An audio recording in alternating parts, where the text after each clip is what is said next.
नमस्कार दोस्तों, career point tutorial Vaishali में आपका स्वागत है। आज हम लेके आए हैं गति, जो अध्याय एक नज़र में देखेंगे। यह चैप्टर आपके लिए बहुत ही इंपॉर्टेंट है, चाहे वो आप साइंस के स्टूडेंट हो या आप कॉम्पिटिटिव के स्टूडेंट हो या आप क्लास 9, 10, 11, 12 के स्टूडेंट हो। तो आगे बढ़ते हैं। आगे बढ़ने से पहले इस चैनल को सब्सक्राइब कर दे और बेल आइकन को दबाना न भूले। तो आगे बढ़ते हैं हम लोग। सबसे पहले देखिए, गति को इंग्लिश में मोशन कहा जाता है। सबसे पहले कोई भी वस्तु या तो वह स्थिर रहता है, नहीं तो वह विराम में रहता है, नहीं तो वह गति में, यानी कि एक स्थान से दूसरे स्थान तक क्या होता है, परिवर्तित होते रहता है।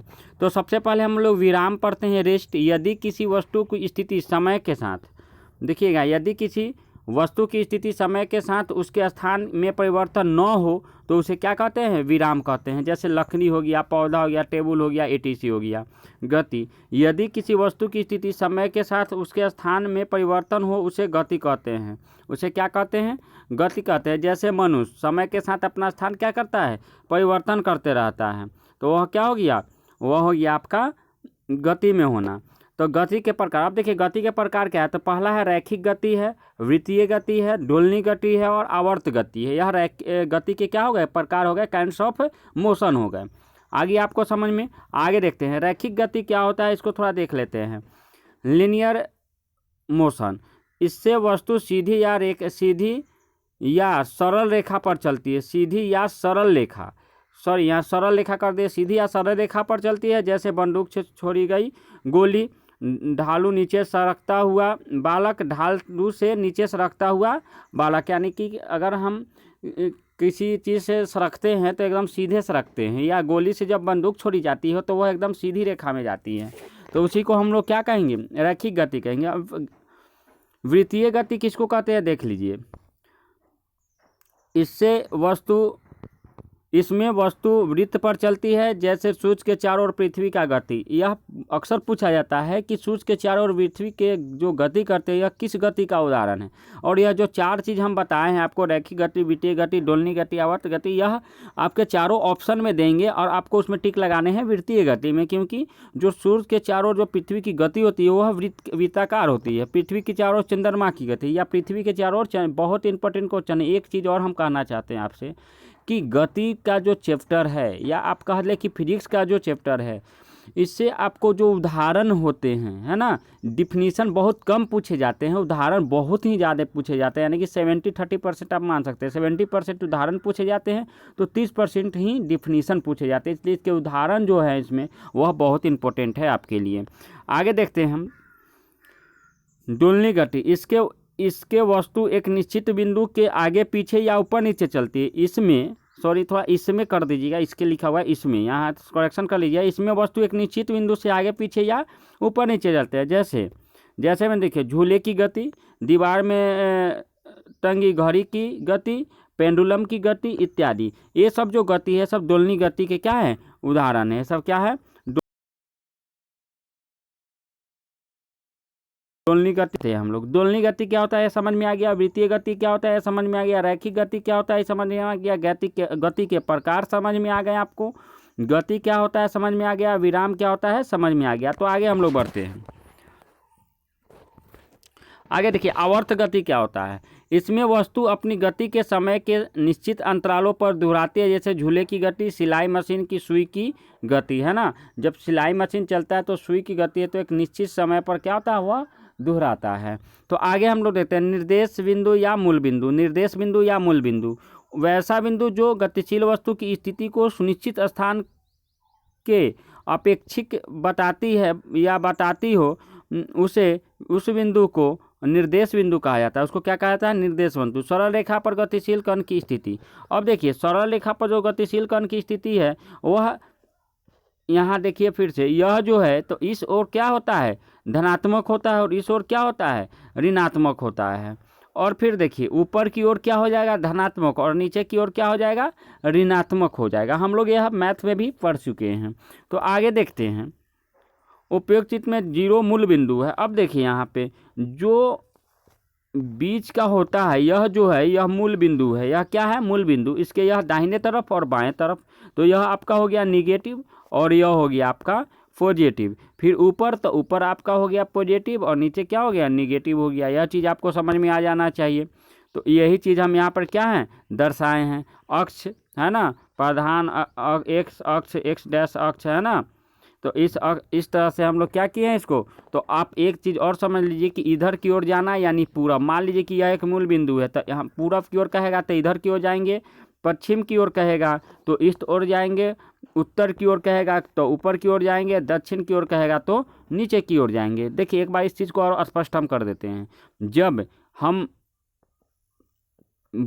मूल बिंदु के इस ओर जाते हैं, दाएं ओर जाते हैं, तो क्या कहलाएगा, यह कहलाएगा पूरब। अगर बाएं ओर जाते हैं तो यह क्या कहलाएगा, पश्चिम। अगर दाहिना ऊपर की ओर जाते हैं, अगर इस दिशा में जाते हैं तो यह क्या कहलाएगा, उत्तर। और नीचे की ओर अगर आते हैं तो इस ओर आते हैं तो क्या कहलाएगा, दक्षिण। यह चीज़ आपको समझ में आ गया।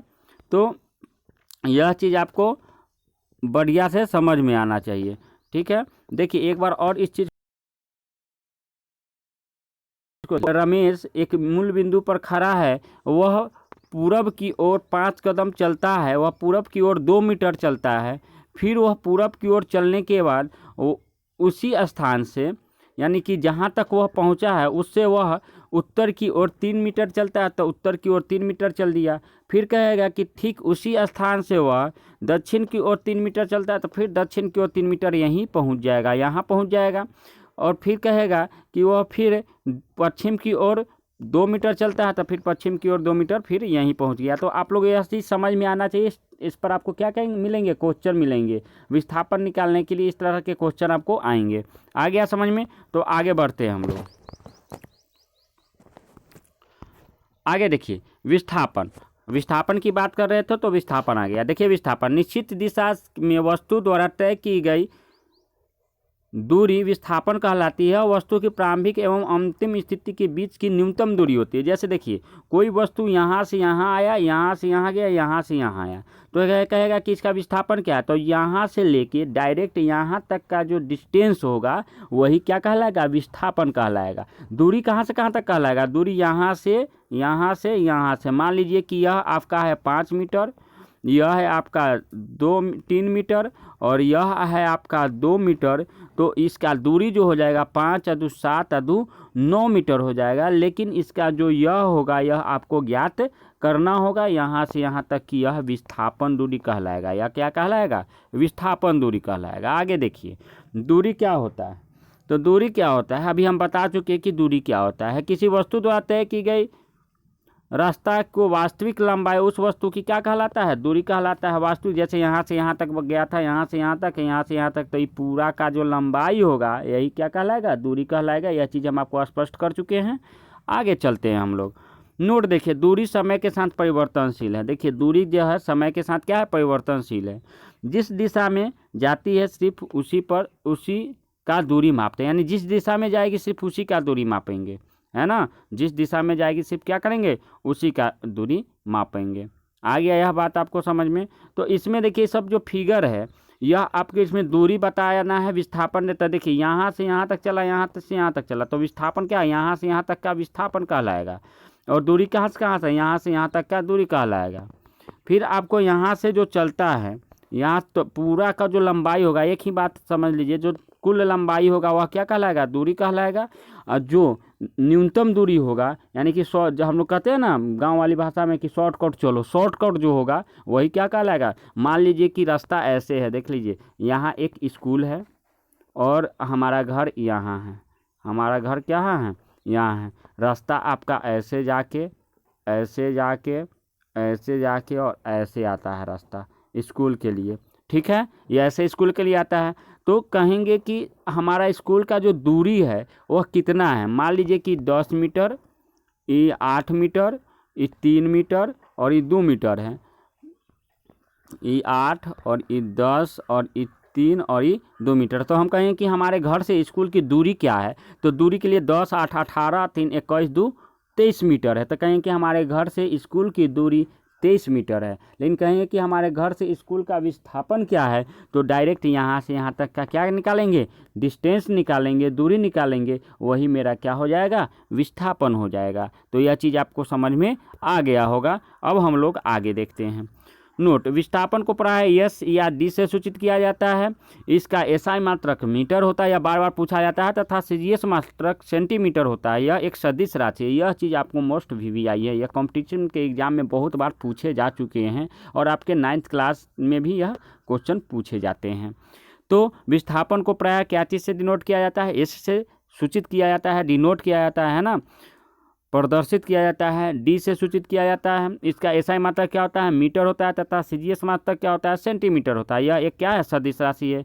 विस्थापन एक सदिश राशि है, इसलिए इसका मान धनात्मक या ऋणात्मक या शून्य हो सकता है। देखिए बहुत इंपॉर्टेंट बात है, विस्थापन का जो दूरी है वह शून्य भी हो सकता है। जैसे देखिए पहले हम यहाँ थे, यहाँ से यहाँ, यहाँ है, फिर यहाँ है, फिर यहाँ आ गए, तो क्या कहलाएगा, विस्थापन इसमें क्या होगा, तो विस्थापन तो शून्य हो जाएगा। क्यों शून्य होगा, क्यों, क्योंकि पहले यहाँ थे और फिर यहाँ आ गए, फिर यहाँ आ गए, फिर तो उसी बिंदु पे हम पहुँच गए।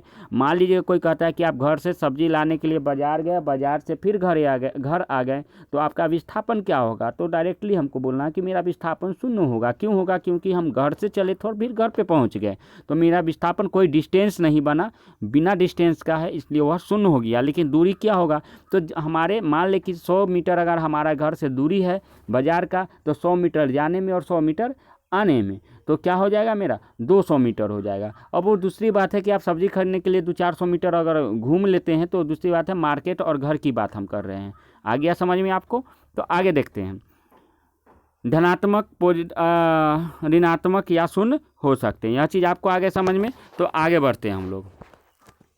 ये देखिए यहाँ पे 2 फिगर हम दिए हैं, 2 फिगर में कहता है कि इसमें क्या होगा, दूरी क्या होगा, विस्थापन क्या होगा। तो हम आपको बता चुके हैं कि दूरी क्या है, तो पहले आप इसका स्क्रीनशॉट खींचिए और फिर इसको क्या कीजिए, अपने नोटबुक पे बनाइए, और फिर इसका भी स्क्रीनशॉट खींचिए, इसका भी क्या कीजिए, स्क्रीनशॉट खींचिए, अपने नोटबुक पे इसको बनाइए, प्रैक्टिस कीजिए, यह बहुत ही इंपॉर्टेंट चीज़ है। तो आगे बढ़ते हैं हम लोग और देखते हैं नेक्स्ट।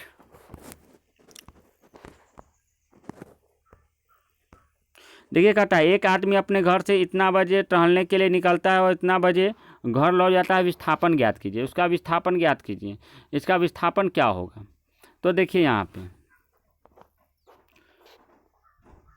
पे जो फिगर दिया हुआ है यह दूरी का दिया हुआ है, और विस्थापन क्या होगा, विस्थापन जो होगा इसका दूरी यह 9 सेंटीमीटर है। क्या है, दूरी 9 सेंटीमीटर, और विस्थापन क्या होगा, शून्य, क्योंकि वह निकल है। और पुनः जो अभी हम घर का डेफिनेशन दिए हैं उसी टाइप का यह क्वेश्चन है, तो आपको समझ में आ गया होगा। अब देखिए, अब दूरी और विस्थापन में अंतर क्या है इसको बताना है, बहुत इंपॉर्टेंट क्वेश्चन है आपको।